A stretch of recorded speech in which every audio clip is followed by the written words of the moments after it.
ॐ शिवशक्तिसमारम्भां भास्कराचार्यमध्यमाम् अस्मच्छ्रीनाथपर्यन्तां वन्दे गुरुपरम्पराम् ज्ञानिनामपि चेतांसि देवी भगवती हि सा बलादाकृष्य मोहाय महामाया प्रयच्छति दुर्गे स्मृता हरसि भीतिमशेषजन्तोः स्वस्तैः स्मृता मतिमतीव शुभां ददासि दारिद्र्यदुःखभयहारिणि का त्वदन्या सर्वोपकारकरणाय सदाद्रचित्ता सर्वमङ्गलमाङ्गल्ये शिवे सर्वार्थसाधिके शरण्ये त्र्यम्बके गौरि नारायणि नमोऽस्तु ते शरणागतदीनार्तपरित्राणपरायणे सर्वस्यार्तिहरे देवि नारायणि नमोऽस्तु ते सर्वस्वरूपे सर्वेशे सर्वशक्तिसमन्विते भयेभ्यस्त्राहि नो देवि दुर्गे देवि नमोऽस्तु ते रोगानशेषानपहंसि तुष्टारुष्टातु कामान् सकलान् भीष्टान्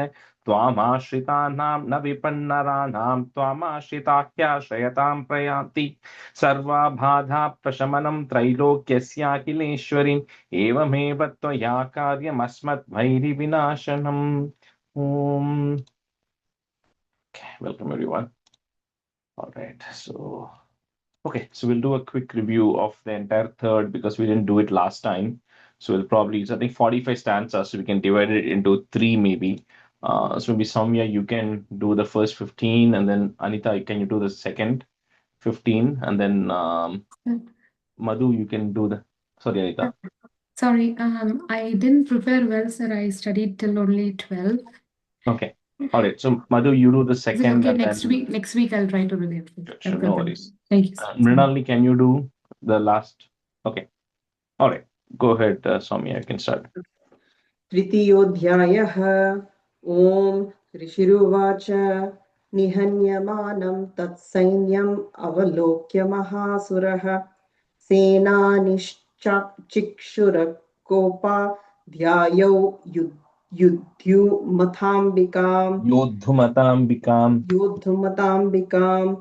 स देवीं शरवर्षेण वर्ष समरे सुरः यथा मेरुगिरेश शृङ्गं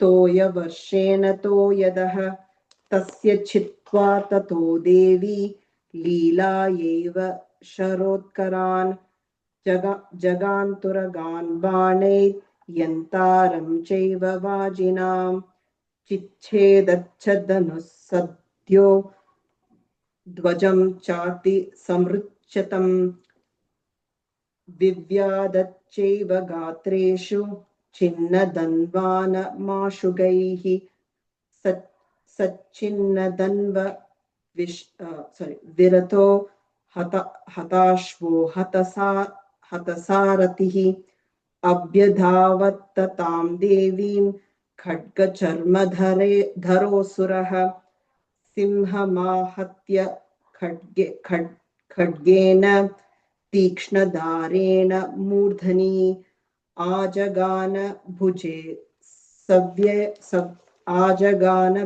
सव्ये देवी माप्यति वेगवान्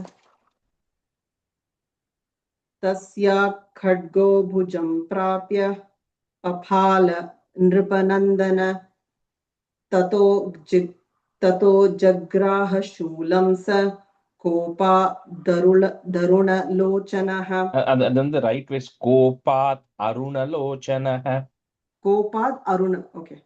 कोपाद् अरुणलोचनः चिक्षेपच्छ तत्तु भद्रकाल्यां महासुरः जाज्वल्यमानं तेजोभिः रविबिम्बमिवाम्भरात्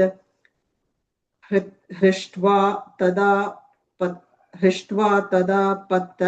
पतच्छूलं देवी शूलममृच्छत तच्छूलं शतधा तेन नीतं स च महासुरः हते तस्मिन् महावीर्ये महिषस्य चमूपतौ आजगाम गजारूढश्चामरश्रीदशार्दनः त्रिदशार्धनः गजारूढश्चाम स्त्रीदशार्दनः चामरस् चामरस्त्री three. चामरस्त्रीदशार्दनः. Yeah, it's easy that way. Yeah. Okay. सोऽपि शक्तिं मुमोश्चाथ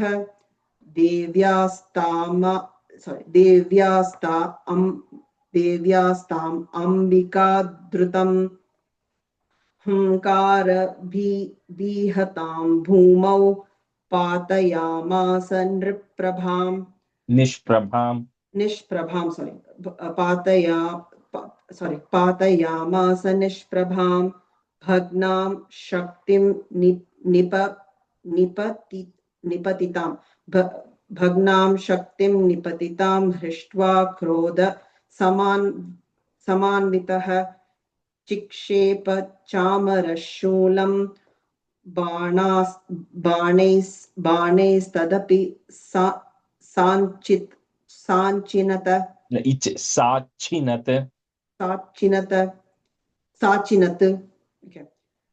ततः सिंहः समुत्पत्य गज कुम्भान्तरे स्थितः बाहुयुद्धेन युयुधे तेनोच्चैस्त्रिदशारिणा युद्धमानौ ततस्तौ तु तस्मान् नागान् महीं गतौ युयुधातेति संरब्धौ पहारैरति दारुणैः. And the last word, praharair atidarunaihi. Prahari, okay. Okay, stop there. ततो वीकात् खमुत्पत्य निपत्य च मृगारिणा करप्रहारेण शिरश्चामरस्पृथक्कृत् चामरस्पृथक्कृतं Yeah, I think you missed that. yes, Yeah, yes. that's right. करप्रहारेण ततो वेगात् खमुत्पत्य निपत्य च मृगारिणा करप्रहारेण शिरश्चामरस्य पृथक्कृतम् उदग्रश्चरणे देव्या शिलावृक्षादिभिर्हतः दन्तमुष्टितलैश्चैव करालश्च निपातितः देवी क्रुद्धा गदापातैश्चूर्णयामास चोद्धतं वाष्कलं भिन्दिपालेन बाणैस्ताम्रं तथान्धकम् उग्रास्यम् उग्रवीर्यं च तथैव च महाहनुं त्रिनेत्रा च त्रिशूलेन जघान परमेश्वरी बिडालस्यासिनाकायात् पातयामास वैशिरः दुर्धरं दुर्मुखं चोभौ शरैर्निन्येयमक्षयम् एवं संक्षीयमाणे तु स्वसैन्ये महिषासुरः माहिषेण स्वरूपेण त्रासयामास तान् गणान् कांश्चित्तुण्डप्रहारेण खुरक्षेपैस्तथा परान् लाङ्गूलताडितांश्चान्यान् शृङ्गाभ्यां च विदारितान् वेगेन कांश्चिदपरान् नादेन भ्रमणेन च निःश्वासपवनेनान्यान् पातयामास भूतले निपात्य प्रमथानीकम् अभ्यधावत सोऽसुरः सिंहं हन्तुं महादेव्यः कोपं चक्रे ततोऽम्बिका सोऽपि कोपान् महावीर्यः खुरक्षुण्णमहीतलः शृङ्गाभ्यां पर्वतानुच्चांश्चिक्षेप च ननाद च वेगभ्रमणविक्षुण्णा मही तस्य व्यशीर्यत लाङ्गूलेन हतश्चाब्धिः प्लावयामास सर्वतः धृतशृङ्गविभिन्नाश्च खण्डं खण्डं ययुर्घनाः श्वासानिलास्ता शतशो निपेतुर्नभसोचलाः. Madhu, that first word I heard a dr sound. It's a dhuta. Yes, I Dhuta shringaya. धृतशृङ्गविभिन्नाश्च खण्डं ययुर्घनाः श्वासानिलास्ता शतशो निपेतुर्नभसोचलाः इति क्रोधसमाध्मातम् आपतम् इति क्रोधसमाद्मातम् आपतन्तं महासुरं दृष्ट्वा सा चण्डिका कोपं तद्वधाय तदाकरोत् साक्षिप्त्वा तस्य वैपाशं तं बबन्ध महासुरं तत्याजमाहिषं रूपं सोऽपि बद्धो महामृधे ततः सिंहोऽभवत् सद्यो यावत् तस्याम्बिका शिरः छिन्नत्ति तावत् पुरुषः खड्गपाणिरदृश्यत. Stop there. Yeah. तत एवाशु पुरुषं देवी चिच्छेदसायकैः तं खड्गचर्मणा सार्धं ततः सोऽभून् महागजः करेण च महासिंहं तं चकर्ष जगर्ज च कर्षतस्तु करं देवी खड्गेन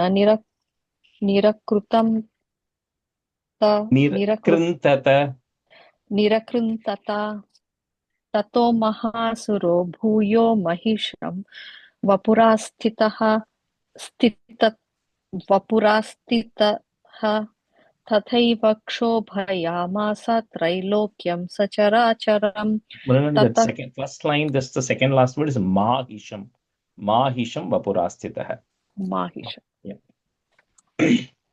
ततः क्रुद्धा जगन्माता चण्डिकापानमुत्तमं पपौ पुनश्चैव जहासारुणलोचना ननर्तचासुरसोऽपि बलवीर्यमदोद्धतः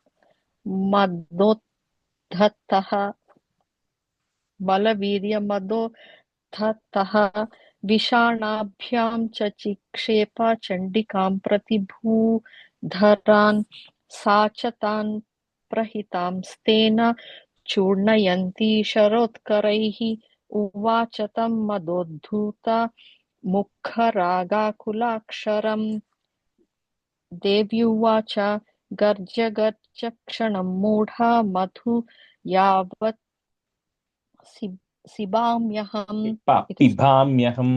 पिबाम्यहं मया त्वयि हतेऽत्रैव गर्जिष्यन्त्याशु देवताः ऋषिरुवाच एवमुक्त्वा समुत्पत्य सारूढां तं महासुरं पादेनाक्रम्य कण्ठे च शूलेनैनमताण्डयत् ततः सोऽपि पदाक्रान्तस्तया निजमुखात् तथा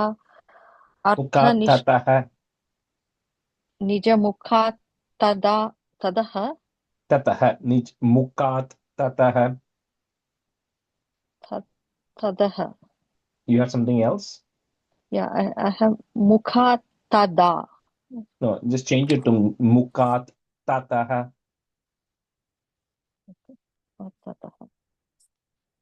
निज मुखात् ततः अर्थनिष्कान्त एवासि देव्या वीर्येण संवृतः अर्थनिष्कान्त एवासौ युध्यमानो महासुरः तया महासिना देव्या शिरश्चित्वा निपातितः ततो हाहाकृतं सर्वं दैत्यसैन्यं ननाश तत् प्रहर्षं च परं जग्मुः सकला देवतागणाः तुष्टुवुस्तां सुरादेवीं सह दिव्यैर्महर्षिभिः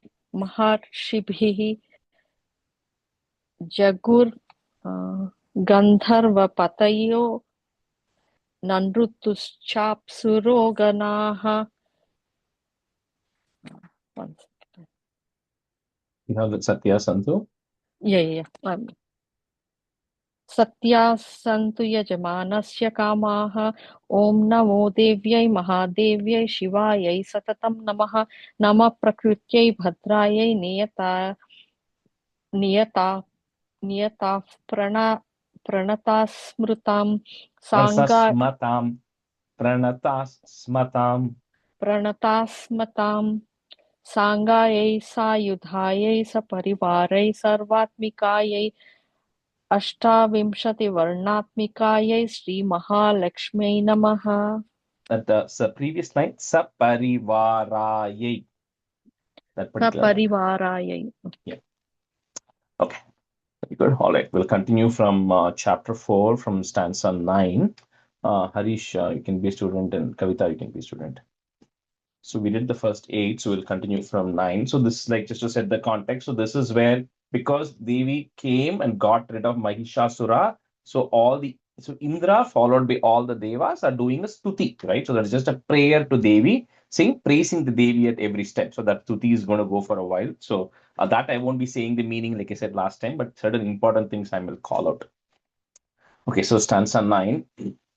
Ya mukti hetur avichintya mahavrata tvam. So in case you have that mabhyasya say in the next line, the im comes to the previous line, tvam, and then the next word will become abhyasya say. Suni yathendriya tattva saraihi mokshartibhir munibhirasta. So mokshartibhir munibhirasta samasta doshair. So again here, if you're stopping at the end of that line, that becomes doshaihi and a comma. But if you're saying it together like we'll do, it'll be the ir will get joined there. So doshair vidhyasi sa bhagavati long e paramahi devi, which is a short e. Okay, so bhagavati is long, devi is short. या मुक्तिहेतुरविचिन्त्य महाव्रता त्वमभ्यस्यसे सुनीयतेन्द्रिय तत्त्वसारैः मोक्षार्तिभिर्मुनिभिरस्तसमस्तदोषैर्विद्यासि सा भगवती परमा हि देवी. या मुक्तिहेतुरविचिन्त्य महाव्रता त्वम् अभ्यस्यसे सुनियतेन्द्रिय तत्त्वसारैः मोक्षार्तिभिर्मुनिभिरस्तसमस्तदोषैर्विद्यासि सा भगवती परमा हि देवी. Parama and the Devi shorty Parama hi Devi. परमा हि देवी. Yeah. Yeah मुक्तिहेतुर् Sorry, AVI 2 times. Or 2 yeah times. Sorry. मुक्तिहेतुरविचिन्त्य महाव्रता त्वम् अभ्यस्यसे सुनियतेन्द्रिय तत्त्वसारैः मोक्षार्तिभिर्मुनिभिरस्त समस्तदोषैर्विद्यासि सा भगवती परमा हि देवी. या मुक्तिहेतुरविचिन्त्य महाव्रता त्वम् अभ्यस्यते सुनियतेन्द्रियतत्त्वसारैः मोक्षादिभिर्मुनिभ्रस्तसमस्तदोषैः विद्यासि सा भगवती परमा हि देवी. And the yeah third line, Muni Bhirasta.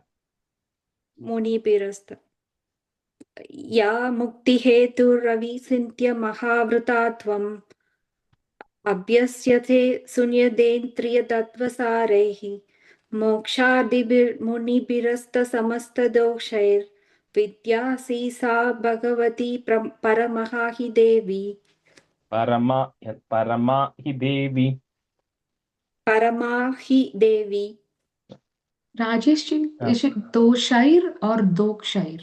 Doshair. All the Dosham. dosham. So all the Dosham. dosham that I have or we have, please eradicate that. That's what it is.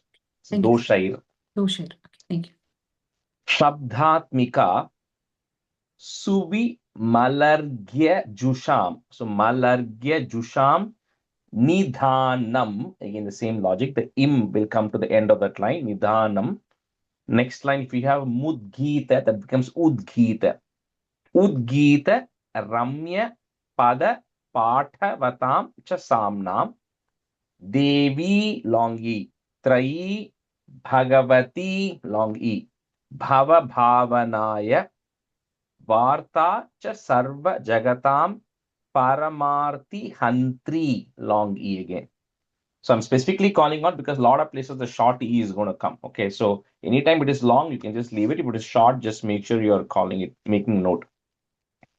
शब्दात्मिका सुविमलर्घ्य जुषां निधानमुद्गीत रम्य पद पाठवतां च साम्नां देवी त्रयी भगवती भवभावनाय वार्ता च सर्वजगतां परमार्तिहन्त्री शब्दात्मिका सुविमलर्ग्यजुषां जुषां निधानम् उद्गीत रम्यपद पाठवतां च साम्नां देवी त्रयी भगवती भवभावनाय वार्ता च सर्वजगतां परमार्तिहन्त्री शब्दात्मिका सुविमलर्ग्यजुषां निधानम् उद्गीतरम्यपदपाठवतां च साम्नां देवी त्रयी भगवती भवभावनाय वार्ता च सर्वजगतां परमार्तिहन्त्री शब्दात्मिका सुविमलर्क्यजुषां निदानम् उद्गीतरम्यपदपाटवतां च साम्नां देवी त्रयी भगवती भवभावनाय वार्ता च सर्वजगदां परमार्तिहन्त्री शब्दात्मिका सुविमलर्क्यजुषां निदानम् उद्गीतरम्यपदपाटवतां च साम्नां देवी त्रयी भगवती भवभावनाय वार्ता च सर्वजगदां परमार्तिहन्त्री मेधासी short e devi short e viditakhila so vidita akhila so that word will come together viditakhila shastra sara durgasi durga bhavasagara naura sangha shrihi put a h sound shri kaita bhari hridayaika kritadhi vasa Gauri longi Gauri Twameva Shashi Mauli Krita Pratishtha.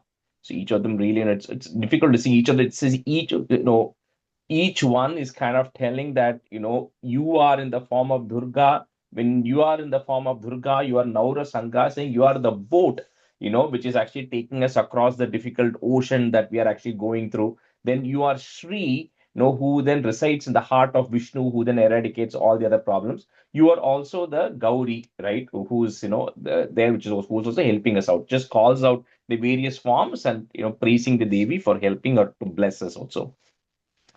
मेधासी देवी विदिताखिल शास्त्र सारा दुर्गासी दुर्ग भवसागर नौरसंघा श्री कैटभारि हृदयैक कृताधिवासा गौरी त्वमेव शशिमौलि कृत प्रतिष्ठा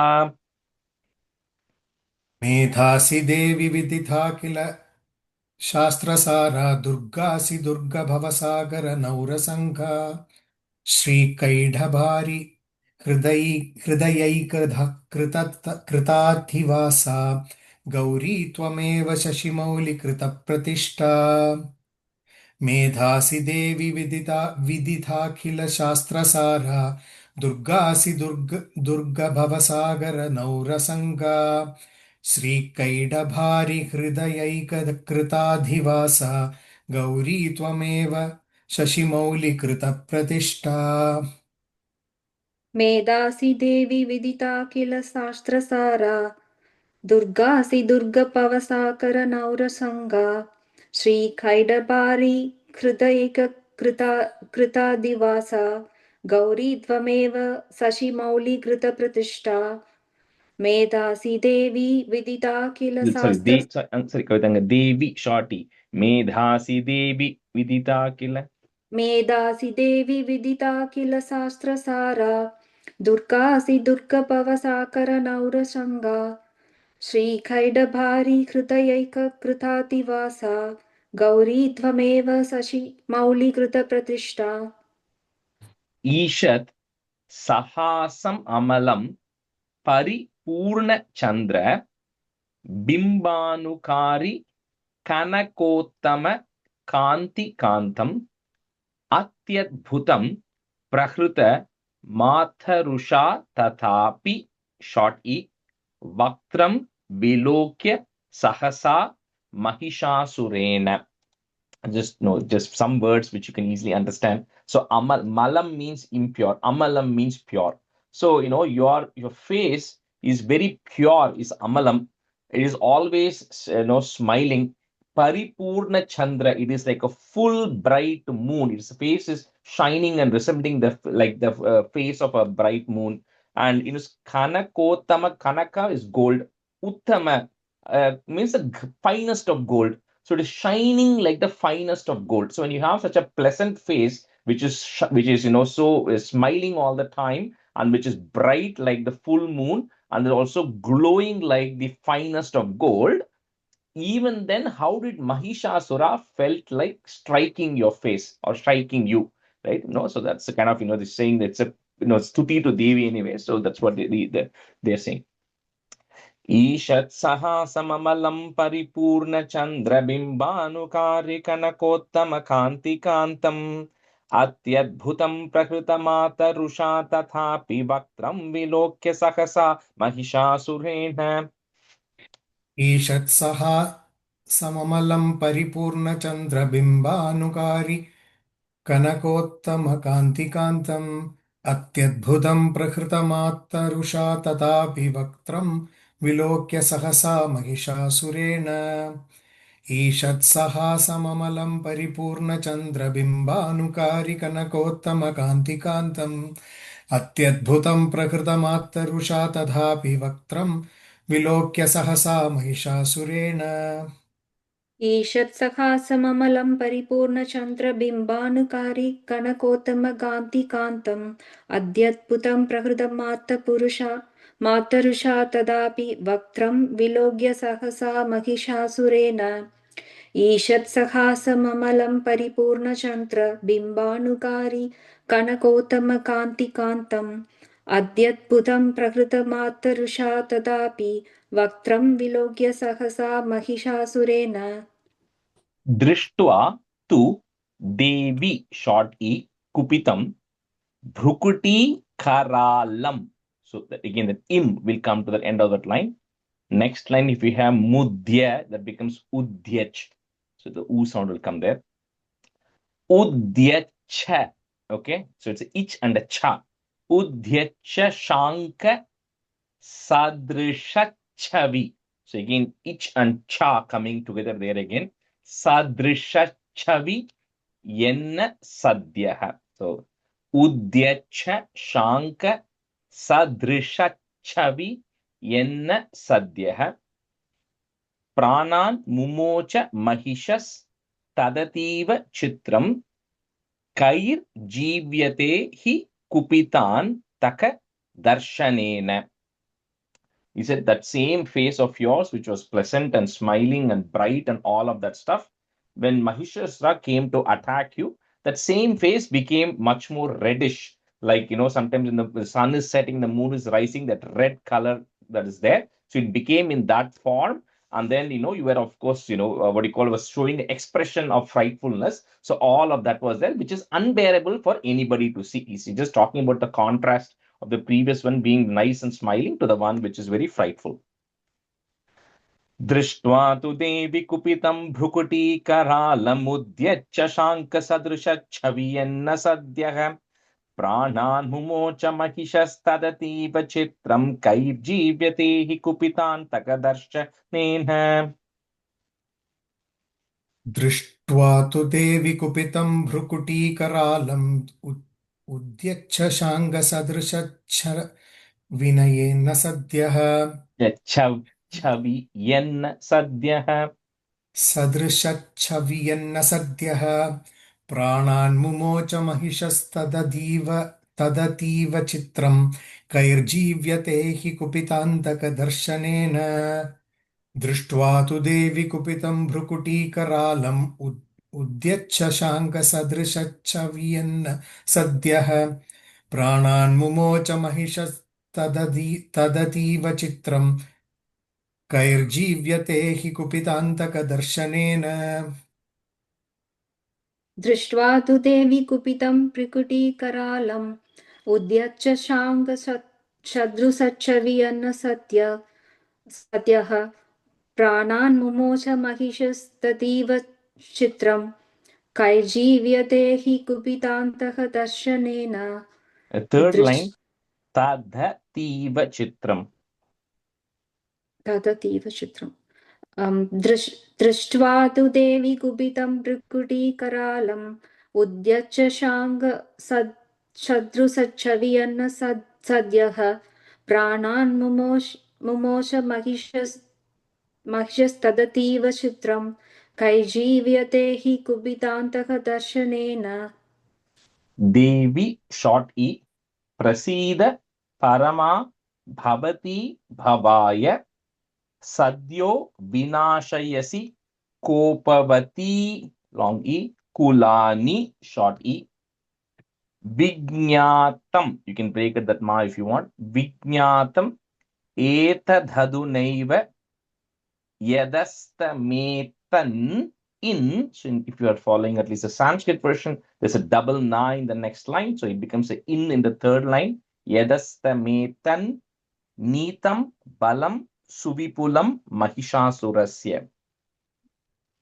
देवि प्रसीद परमा भवती भवाय सद्यो विनाशयसि कोपवती कुलानि विज्ञातमेतदधुनैव यदस्तमेतन् नीतं बलं सुविपुलं महिषासुरस्य देवि प्रसीद परमा भवती भवाय सद्यो विनाशयसि कोपवती कुलानि विज्ञातमेतदधुनैव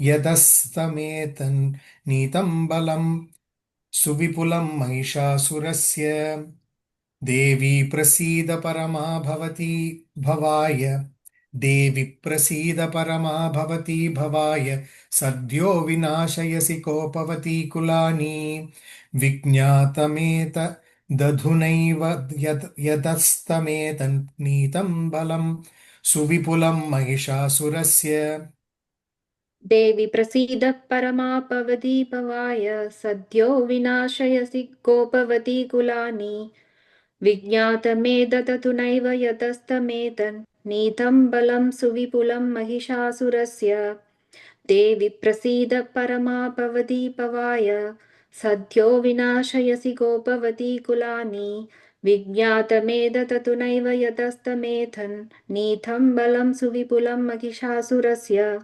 Is just a request saying that we saw what happened to Mahishasura and this army and these armies when you got very angry at them. So please, for all the kulam, for everybody, be very nice and gracious and be kind. So kind of, so it's kind of seeking a blessing, saying, please be kind to me because I don't want to incur your wrath, right? That kind of a prayer. Te sammata jana padeshu dhanani tesham तेषां यशांसि न च सीदति धर्मवर्गः धन्यास्त एव निभृतात्मज भृत्यधारा येषां सदाभ्युदयदा that will be one long word सदाभ्युदयदा भवति प्रसन्ना ते सम्मता जनपदेषु धनानि तेषां यशांसि न च सीदति धर्मवर्गः धन्यास्त एव निभृतात्मज भृत्यधारा येषां सदाभ्युदयदा भवति प्रसन्ना ते सम्मता जनपदेषु धनानि तेषां यशांसि न च सीदति धर्मवर्गः धन्यास्त एव निभृतात्मज भृत्यधारा येषां सदा हृदयदा भवति प्रसन्ना. And sorry, last line sadabhyudayada येषां सदाभ्युदयता भवति प्रसन्ना ते सम्मता जनपदेषु धनानि तेषां यशांसि न च धीदति धर्मवर्गः धन्यास्त एव निभृतात्मज भृत्यधारा येषां सदाभ्युदयता भवति प्रसन्ना ते सम्मता जनपदेषु धनानि तेषां यशांसि न च सीदति धर्मवर्गः धन्यास्त एव निःस्पृधात्मजभृत्यधारा येषां सदाभ्युदयता भवति प्रसन्ना ते सम्मता जनपदेषु धनानि तेषां यशांसि न च सीदति धर्मवर्गः तन्यास्त एव निःहृदात्मजभृत्यधारा येषां सदाभ्युदयता भवति प्रसन्ना. So when bhavati, when you are prasanna, when you get very happy, then for someone who are a great devotees, then when you become very happy with them, then of course, see, the thing is like it says in Vishnu Sahasranam also at the very end in the Palastuti, it says, it's whatever you want, that's what you will get. It says, if a Brahmana may want something, a Vaishya each one will want different things, you will get the respective things. That is the same thing with Devi Mahatmyam. We'll see in the end that the king will want one thing, the Vaishya will want something totally different, and both of them will get what they want, right? So that's what here also it's saying for people who want, like dhanani tesham, means people who want more money, then they will get more money. Then people, whatever they want, they will get appropriately. The next one, it will talk about liberation, but this one, it's just whatever they all want, you will bless them with what is appropriate. Rajesh Okay. ji, the third line, daraha, right? No, I think because the ya is coming next, there will be no visarga there. Okay. So just vidyadhara. Okay. Thank you. All right, we'll just switch because next Vikram, you can be a student, and Bhuvana, you can be a student. Dharmyani, short e, Devi, short e, Sakalani, Sadaiva, Karman. So we're going to say it together. If you want to break it, if you're not able to say it, then you have to break it into Karmani. And then it becomes atyadritaf. It will completely change it. So if you're breaking it, then it becomes sadaiva karmani atyadritaf. It becomes, but if you're saying it together, you just pretty much read it the way it is. Karman yatyadritah, put a F. Karman yatyadritaf pratidinam sukruti karoti, short E. Swargam prayati chatato bhavati prasadal, so ill, because there are two last in the next line. Lokatrayepi halada nanu devi, short e, tena. Dharmyani devi sakalani sadaiva karmanyatyaadritah pratidinam sukruti karoti. Swargam prayati chatato bhavati prasada lokatrayepi phalada nanu devi tena. धर्म्यानि देवी सकलानि सदैव कर्माण्यत्यादृतः प्रतिदिनं सुकृती करोति स्वर्गं प्रयाति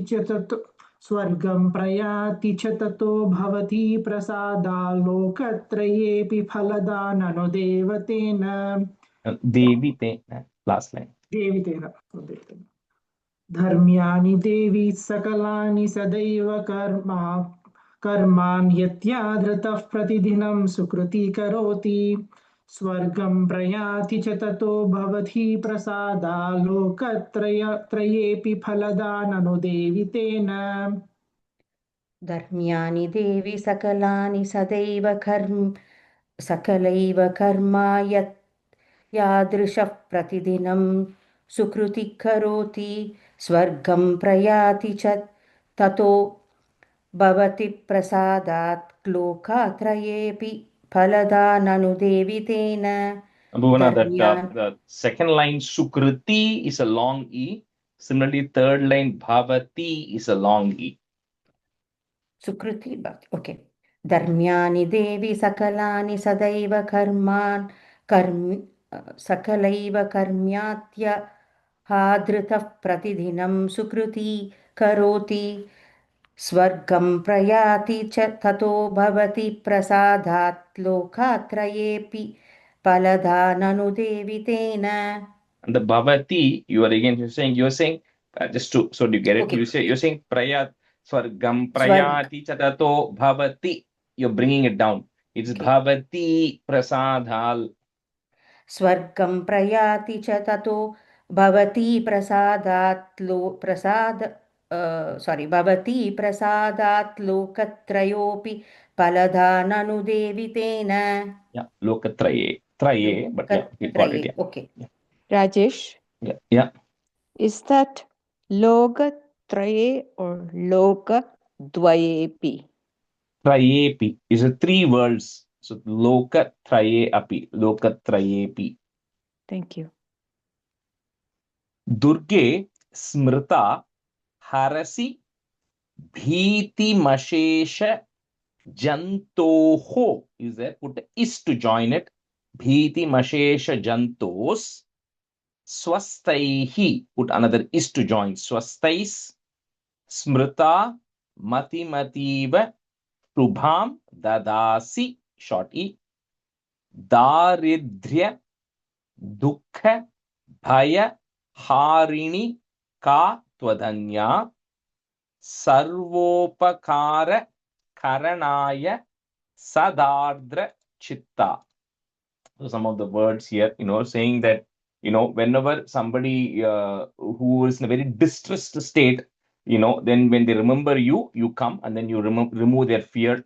Anytime somebody is in a, what do you call, in a troubled state, mentally troubled, then you come, you give them the calmness of mind, serenity of mind. Then daridrya means one who's very poor, who's stuck in poverty, or dukkha, who's in suffering state, or bhaya, who is in fear. So it says who is more better than you, who is kind to everybody. So you'll automatically come to all of those people and help them out accordingly. Durge smrita harasi bhitimashesh janto swastai smrita matimativa shubham dadasi daridrya dukkha bhayaharini katvadanya sarvopakara karanaya sada drachitta.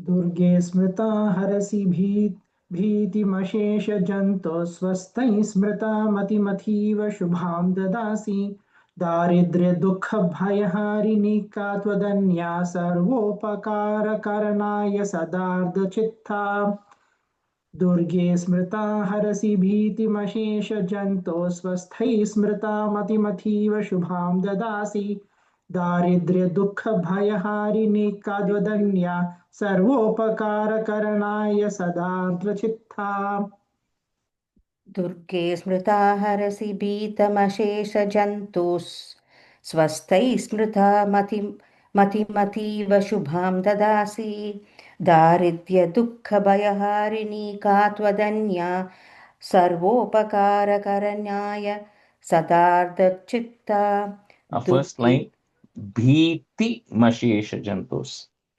दुर्गे स्मृता हरसि भीतिमशेषजन्तुः स्वस्थैः स्मृता मतीव शुभां ददासि दारिद्र्यदुःखभयहारिणि का त्वदन्या सर्वोपकारकरणाय सदार्थचित्ता.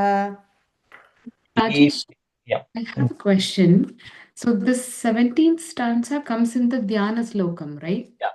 So is it like something that we do, like how you used to say for Narayani, like if you couldn't do the whole thing, do certain parts, right? I think the Dhyana Stokam is really, it's just your Dhyanam is meditation, right? So before you start, you just meditate on some key things, right? So I think Dhyana Stokam is just, no, doesn't mean that those are it's just some of the important ones, they just extract it out and make it the Dhyana Stokam. So that's all. Yeah. So some of this, so all the stanzas in the Dhyana Stokam are from Devi Mahatmyam only.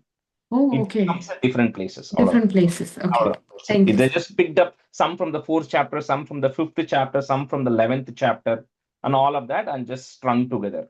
Oh, okay. Thank you, sir. Thank you. Ebhir hatair jagadupaiti sukham tataite kurvantu nama narakaya chiraya papam sangrama mrityum adhigamya. If you want to break it, that mrityum adhigamya divam prayantu, short u, matveti nuna mahitan vinihamsi devi, short e. एभिर्हतैर्जगदुपैति सुखं ततैते कुर्वन्तु नाम नरकाय चिराय पापम् सङ्ग्राममृत्युमधिगम्य दिवं प्रयान्तु मत्वेति नूनमहितान् विनिहंसि देवि. एभिरतैर्जगदुपैति सुखं तथैते कुर्वन्तु नाम नरकाय चिराय पापम् सङ्ग्राममृत्युम् अधिगम्य दिवं प्रयान्तो मत्वेति नूनमहिता न विनिहंसि देवी महितान् विनिहंसि महितान् देवी. महितान् विनिहंसि देवी एभिर्हतैर्जगदुपैति सुखं तथैते कुर्वन्तु नाम नरकाय चिराय पापम् सङ्ग्राममृत्युमधिगम्य दिवं प्रयान्तो मत्वेति नूनमहितान् विनिहंसि देवी एभिर्हतैर्जगदुपैति सुखं तथैव कुर्वन्तु नाम नरकाय चिराय पापम् सङ्ग्राममृत्युमधिगम्य दिवं प्रयान्तु मत्वेति नूनमहितान् विनिहंसि देवी Go on the first line, last word. Tathaithe.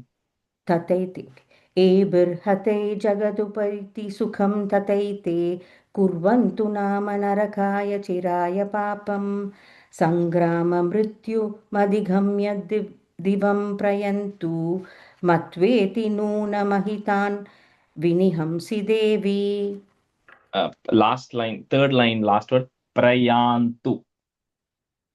सङ्ग्राममृत्युमधिगम्य दिवं प्रयान्तु मत्वेति नूनमहितान् विनिहंसि देवी Drishtvaiva kim na bhavati prakaroti bhasma sarvasuraнаrishu yat prahinoshi shastram lokan prayantu ripavopi hi shastra puta itham mathir bhavati teshwapi teti sadvi long e दृष्ट्वैव किं न भवति प्रकरोति भस्म सर्वासुरानरिषु यत् प्रहिनोषि शस्त्रम् लोकान् प्रयान्तु रिपवोऽपि हि शस्त्रपूता इत्थं मतिर्भवति तेष्वपि तेति साध्वी दृष्ट्वैव किं न भवति प्रकरोति भस्म सर्वासुरानरिषु यत् प्रहिनोषि शस्त्रम् लोकान् प्रयान्तु रिपवोऽपि हि शस्त्रपूता इत्थं मतिर्भवति तेष्वपि तेति साध्वी दृष्ट्वैव किं न भवति प्रकरोति भस्म सर्वासुरानरिषु यत् प्रहिनोषि शस्त्रम् लोकान् प्रयान्तु रिपवोऽपि हि शस्त्रपूता इत्थं मतिर्भवति तेष्वपि तेति साध्वी दृष्ट्वैक किं न भवति प्रकरोति भस्मं सर्वासुरानरिषु यत् प्रहिनोषि शस्त्रं लोकान् प्रयन्तु रिपवोऽपि हि शस्त्रपूता इत्यं मर्ति भवति तेषापि ततेति साध्वी तेष्वपि तेष्वपि no तेति साध्वी तेष्वपि तेति साध्वी yes साध्वी and then the first line दृष्ट्वैव किं न भवति long e प्रकरोति भस्म दृष्ट्वैव किं न भवति प्रकरोति भस्म सर्वासुरानरिषु यत् प्रहिनोषि शस्त्रं लोकान् प्रयान्तु रिपवोऽपि हि शस्त्रपूता इत्यं मतिर्भवति तेष्वपि तेति साध्वी you are saying ityam in the fourth line first word it's itham okay, I'll change it. Ittam. And the third line doesn't have the visarga. Shastraputa. no Okay. khadga prabhani karavi it's difficult to break that word so khadga prabhani karavi spuranais tatograihi is there put a ish add ish to join it tatograish shulagra kanti nivahena drishosuranam yennagata vilayam amshu madindu khanda योग्याननम तव विलोकयताम तदेतत् He says either the khadgam refers to the sword.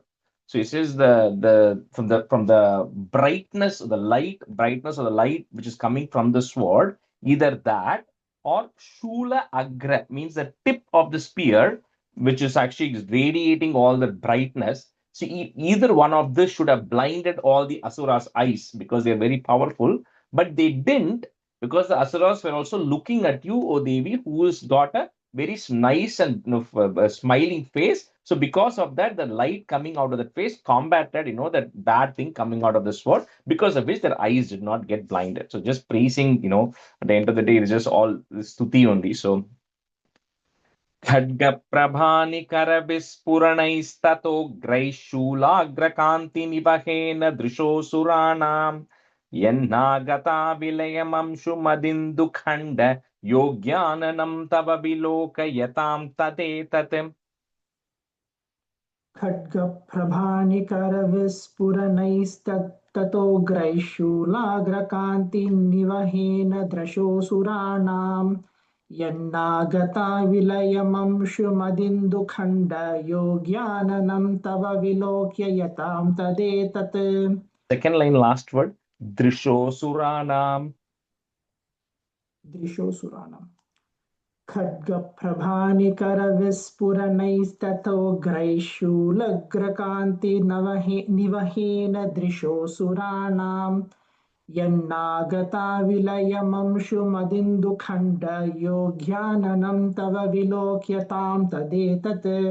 Bilokayatam tadetat. योग्याननं तव विलोकयतां तदेतत्. कङ्गप्रभानिकर कङ्गप्रभानिकर Sorry, खड्गप्रभानिकर विस्फुरनैस्ततैग्रैः शूलाग्रकान्ति निवहेन दृशो सुराणां यन्नागता विलयंशु மதிந்துகண்ட. Is it, அது எப்படி சொல்றது? விலயாம் சும்ப vilayam amshu. Okay, so விலயம் vilayam மதி இந்து கண்ட. Yeah, but another, that's why you cannot break it. அங்க வந்து vilayam amshum adi indu kanda. Okay, but that's why you cannot break that word, because under id and indu kanda will be difficult. So let's say vilayam amshu madindu kanda, you say it together, or you can maybe indu, you can, after that indu you can pause. So vilayam amshu madindu kanda. So என்னாகதா விலயம் Sumathi Hindu கண்ட. கரெக்டா இருக்குமா? அப்ப சரியாகாது அது. So vilayam, you break it at the vilayam. Okay. விலயம் Amsu Hindu Kandava? Amshu madindu kanda, because Amsu மதிந்து கண்ட. Yeah, exactly. खड्गप्रभानिकर विस्फुरणैस्ततोग्रैः शूलाग्रकान्ति निवहेन दृशोऽसुराणां यन्नागता विलयं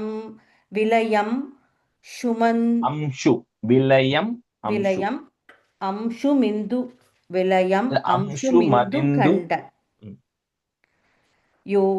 योग्यानं तव विलोक्यतां तदेतत्.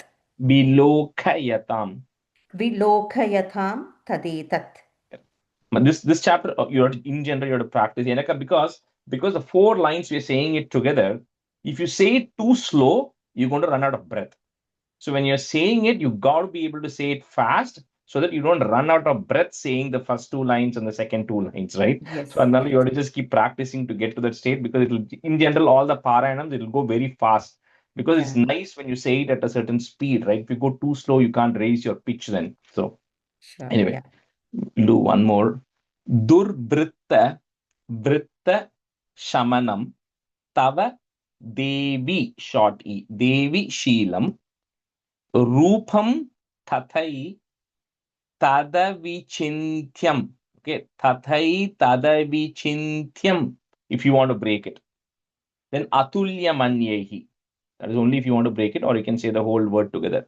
So tatai tadavichintya matulya manyaihi Viryam cha hantru hrita deva parakramanam vairishvapi prakatitaiva daya tvayetham. Durvritta vritta shamanam tava devi sheelam rupam tathai tadavichintya matulya manyaihi Viryam cha hantru hrita deva parakramanam vairishvapi prakatitaiva daya tvayetham. दुर्वृत्तवृत्तशमनं तव देवि शीलं रूपं तथैतदविचिन्त्यमतुल्यमन्यैः वीर्यं च हन्तृहृतदेव पराक्रमाणां वैरेष्वपि प्रकटितैव दया त्वयेत्थम् दुर्वृत्तवृत्तशमनं तव देवि शीलं रूपं तथैतदविचिन्त्यमतुल्यमन्यैः वीर्यं च हन्तृहृतदेव पराक्रमाणां वैरेष्वपि प्रकटितैव दया त्वयेत्थम् दुर्वृत्तवृत्तशमनं तव देवि शीलं रूपं तदवि Don't break it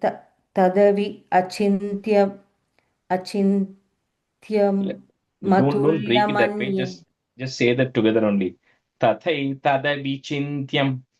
तथैतदविचिन्त्यमतुल्यमन्यैः वीर्यं च हन्तृहृतदेवपराक्रमाणं वैरिष्ट्वपि प्रकटितैव दया त्वयेत्तम् दुर्वृत्तवृत्तशमनं तव देवि शीलं रूपं तथैतविचिन्त्यमतुल्यमन्यैः वीर्यं च हन्तृहृतदेवपराक्रमाणं वैरिष्ट्वपि प्रकटितैव दया त्वयेत्तम् Third line, last word. Parakramanam. Am sound at the end. पराक्रमाणाम् okay. And then the last line. Prakatitaiva dayatvahetam. Vairishva. वैरिष्वपि प्रकटितैव दया त्वयेत्थम् Yeah. त्वयेत्तम् Tvayetham. yeah. Okay. We'll stop here today. Rajesh ji, any pointer for saying it கொஞ்சம் எங்க breath எடுக்கிறதுன்னு எப்படி? Yeah, that's what I'm saying. It's the best place to take a breath is the end of the line. Only in places where, remember, certain places I said, anga, if you're stopping, you have to put a visarga or you have to change knee. So andamari இடத்துல வந்து you have to just try to say the whole two lines together, unless you're putting that visarga and staying knee. Otherwise, at the end of the line, you can take a brief breath. It's okay. It's very hard for everybody to say because it goes more, right? There's about 30 stanzas or 25 stanzas of Yeah. For these four liners, right? So it's very hard to continue to say it. So anala, it's okay. Try your best, but that's why you have to go a little bit fast. When you say it a little bit fast, then you will be able to say the four lines together. And the end of the two lines, end of the fourth line, you take a break. Then that's the best way. Thank you. All right. Thank you, everyone. Thank you, Ratri. Thank you. One quick you, question. Yeah.